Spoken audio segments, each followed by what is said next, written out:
Assalamualaikum warahmatullahi wabarakatuh. Waalaikumsalam warahmatullahi wabarakatuh. Di sini kami akan mempresentasikan hasil mini riset tentang analisis bahasa pemrograman mahasiswa FIKI UNSU yang beranggotakan 1. Anita Rizky Yusro, 2. Salsabila, 3. Saya sendiri Triindah Anggraini Rangkuti. Bab 1 pendahuluan yang berisi latar belakang masalah, tujuan, dan manfaat. Latar belakang masalah mini riset kami ini adalah bahasa pemrograman atau sering diistilahkan juga dengan bahasa komputer atau bahasa pemrograman komputer adalah instruksi standar untuk memerintahkan komputer. Bahasa pemrograman ini merupakan suatu himpunan dari aturan sintaks dan semantik yang dipakai untuk mendefinisikan program komputer. Bahasa pemrograman sudah ditemukan pada tahun setelah ditemukannya mesin komputer. Mulai generasi yang paling pertama kali yaitu kode mesin sampai generasi sekarang yang banyak digunakan sebagai bahasa pemrograman dalam pembuatan berbagai aplikasi seperti bahasa pemrograman Python, Ruby, PHP, C++, Java, dan bahasa pemrograman lainnya. Dalam konteksnya adalah setiap bahasa pemrograman mempunyai yang namanya kode. Kode tersebut akan mendasari berbagai pemrosesan tiap step atau langkah berdasarkan tipe data yang diinput oleh programmer.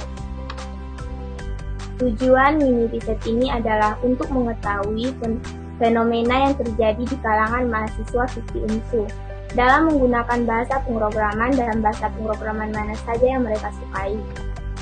Manfaatnya sebagai masukan bagi kalangan mahasiswa Universitas Muhammadiyah Sumatera Utara, khususnya FIKI, dan sebagai bahan rujukan untuk penelitian berikutnya. Selanjutnya akan dijelaskan oleh teman saya, Anita Rizky Yusro. Baiklah, saya akan melanjutkan bab 2 mengenai kerangka pemikiran.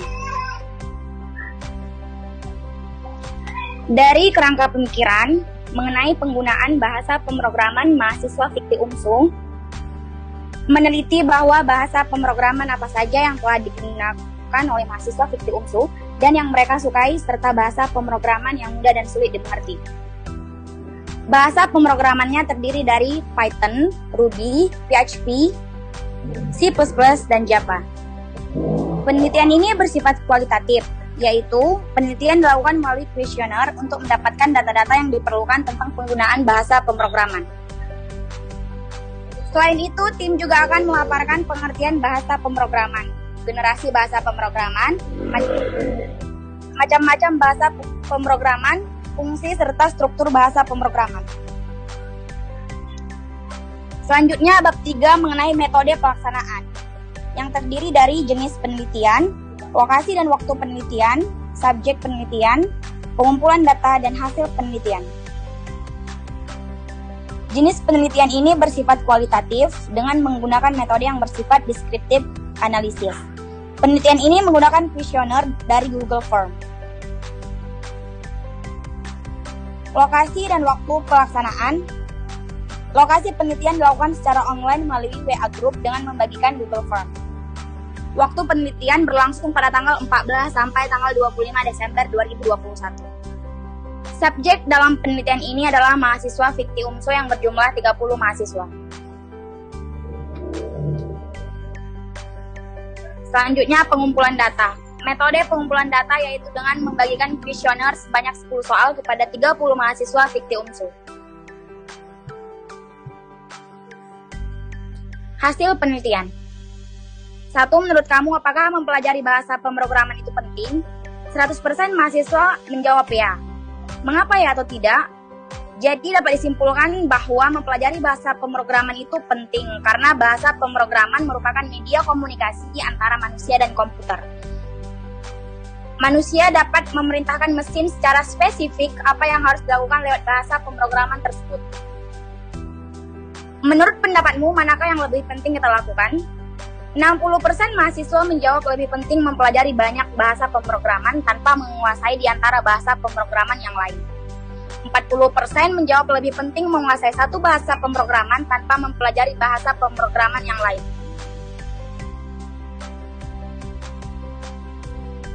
Bahasa pemrograman manakah yang mudah kamu pahami? 86,7% mahasiswa memilih Python, 6,7% memilih C++, 3,3% memilih Java, dan 3,3% mahasiswa tidak memilih bahasa pemrograman manapun yang mudah dipahami. Alasannya, jadi dapat disimpulkan bahwa bahasa pemrograman yang mudah dipahami di kelas C1 Sistem Informasi adalah Python. Karena Python hanya menggunakan sedikit sekali baris kode daripada bahasa pemrograman lainnya dan sangat cocok untuk pemula.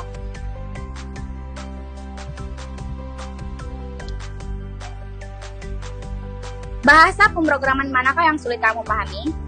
33,3% mahasiswa memilih C++, 20% memilih Java, 20% memilih Python, 20% memilih Ruby, 3,3% memilih PHP, 3,3% memilih selain Python. Jadi dapat disimpulkan bahwa bahasa pemrograman yang sulit dipahami dari kelas C1 Sistem Informasi adalah C++ karena bahasa pemrograman tersebut belum dipelajari. Apakah dengan mempelajari bahasa pemrograman dapat mempermudah kamu saat menjalankan suatu program? 96,7% mahasiswa menjawab ya, dan 3,3% responden menjawab tidak. Jadi dapat disimpulkan bahwa mempelajari bahasa pemrograman dapat mempermudah menjalankan suatu pemrograman yang ingin kita buat. Apakah kamu suka mempelajari bahasa pemrograman? 93,3% mahasiswa menjawab ya, dan 6,7% mahasiswa menjawab tidak. Dapat disimpulkan bahwa 93,3% mahasiswa C1 Sistem Informasi suka mempelajari bahasa pemrograman.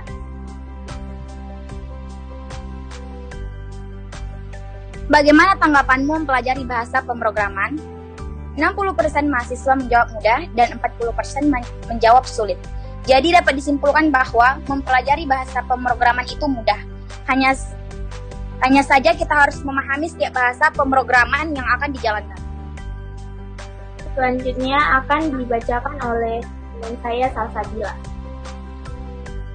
Materi selanjutnya yaitu bab 4 yang berisi tentang pembahasan. Di mana di pembahasan ini kami akan menjelaskan tentang pengertian dari bahasa pemrograman, generasi, macam-macam, fungsi, serta struktur bahasa pemrograman. Yang pertama, pengertian dari bahasa pemrograman. Bahasa adalah suatu sistem untuk berkomunikasi. Dalam ilmu komputer, bahasa manusia disebut sebagai bahasa alamiah atau natural language, di mana komputer tidak bisa memahaminya. Sehingga diperlukan suatu bahasa komputer yang disebut dengan bahasa pemrograman atau program language. Bahasa pemrograman adalah sebuah instruksi untuk memerintah komputer. Bahasa pemrograman ini merupakan suatu himpunan dari aturan sintaks dan semantik yang dipakai untuk mendefinisikan program komputer. Sintaks yang dimaksud adalah berstruktur tertentu dan semantik itu adalah bermakna. Selanjutnya ada generasi dari bahasa pemrograman. Generasi pertama adalah bahasa pemrograman tingkat rendah, contohnya seperti bahasa mesin. Bahasa mesin merupakan bahasa pemrograman paling dasar yang pertama kali digunakan untuk membangun sistem digital. Bahasa mesin terdiri dari angka biner seperti angka 1 dan 0. Yang kedua, ada generasi tingkat menengah, contohnya itu seperti bahasa assembly, yaitu bahasa rakitan, di mana memiliki sifat yang lebih kompleks, lebih teknis, dan lebih mudah digunakan dibanding dengan bahasa mesin. Yang terakhir, generasi ketiga, yaitu bahasa tingkat tinggi. Bahasa tingkat tinggi ini adalah bahasa komputer yang paling dekat dengan bahasa alami manusia, karena sudah menggunakan instruksi dengan bahasa Inggris seperti print, F, case, else, dan lain sebagainya. Selanjutnya ada macam-macam dari bahasa pemrograman. Yang pertama ada Python. Python adalah bahasa pemrograman interpretatif multiguna. Tidak sama dengan bahasa pemrograman lainnya yang susah dibaca. Python lebih menekankan pada keterbacaan kode agar lebih mudah memahami sintaks. Hal ini membuat Python sangat mudah dipelajari baik untuk pemula maupun untuk yang sudah menguasai bahasa pemrograman lainnya. Selanjutnya ada Ruby. Ruby adalah bahasa pemrograman scripting yang berorientasi objek. Biasanya digunakan untuk membangun dan mengembangkan aplikasi web yang sederhana dan cepat. Setelah itu ada PHP, C++, dan Java, dan masih banyak macam-macam bahasa pemrograman lainnya. Fungsi dari bahasa pemrograman. Fungsi utama dari bahasa pemrograman komputer ini adalah memberikan instruksi pada komputer. Bahasa pemrograman merupakan media komunikasi antar manusia dengan komputer, sehingga manusia atau programming bisa memerintah mesin secara spesifik apa yang harus dilakukan lewat bahasa pemrograman. Selanjutnya ada struktur dasar bahasa pemrograman. Setiap bahasa pemrograman memiliki struktur dasar bahasa pemrograman yang berbeda-beda, akan tetapi struktur tersebut dapat dimasukkan dalam beberapa kategori. Yang pertama ada struktur runtutan, merupakan struktur algoritma paling dasar yang berisi rangkaian instruksi yang diproses secara sekuensial, yang artinya dikerjakan satu persatu, mulai dari instruksi pertama sampai yang terakhir, atau dimulai dari langkah pertama, langkah kedua, ketiga, dan seterusnya hingga akhir. Yang kedua ada struktur perulangan, yaitu seorang programmer bisa membuat program dengan menggunakan perintah-perintah yang programnya agar berjalan secara berulang-ulang, hingga pada satu kondisi di mana syarat untuk perulangan sudah tidak bisa terpenuhi lagi. Contohnya itu ada seperti for, while do, dan lain sebagainya. Yang ketiga ada struktur percabangan, yaitu disebut juga dengan struktur seleksi, karena memungkinkan arah jalannya program memilih sesuai dengan kondisi yang dijumpai, atau struktur kondisinya bersifat kondisional. Disebut kondisional karena arah aliran program ditentukan oleh kondisi yang dijumpai. Kesimpulan dan saran. Kesimpulan dari hasil mini basic kami ini adalah bahasa pemrograman atau programming language atau sering distilahkan juga dengan bahasa komputer adalah instruksi standar untuk memerintahkan komputer. Fungsi bahasa pemrograman yaitu sebagai media untuk menyusun dan memahami serta sebagai alat komunikasi antara program dengan komputer. Generasi bahasa pemrograman ada 3, yaitu bahasa mesin, bahasa assembly, bahasa tingkat tinggi.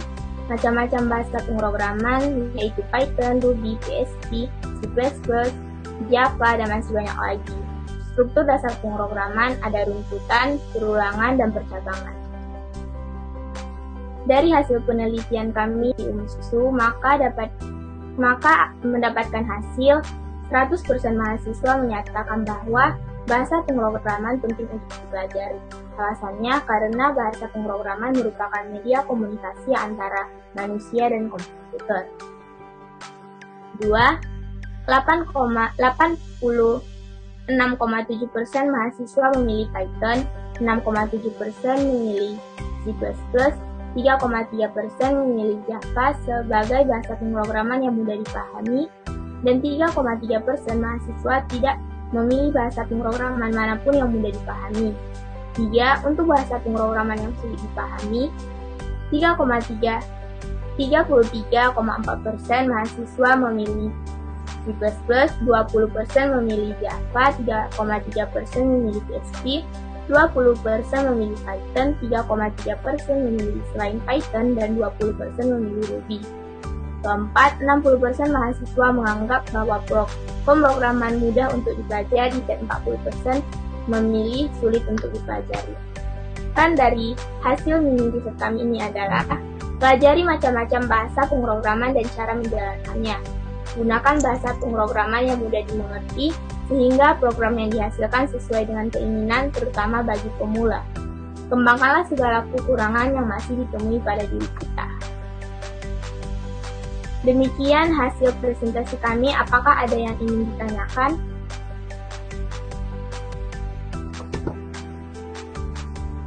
Saya ingin bertanya. Farhan Alisan. Saya ingin bertanya. Secara fisikal, tujuan dari program itu dibuat, contoh fisikalnya apa? Biasa perjelas, maksudnya fisikal itu seperti contoh barang atau teknologi apa yang bisa digunakan untuk dalam program.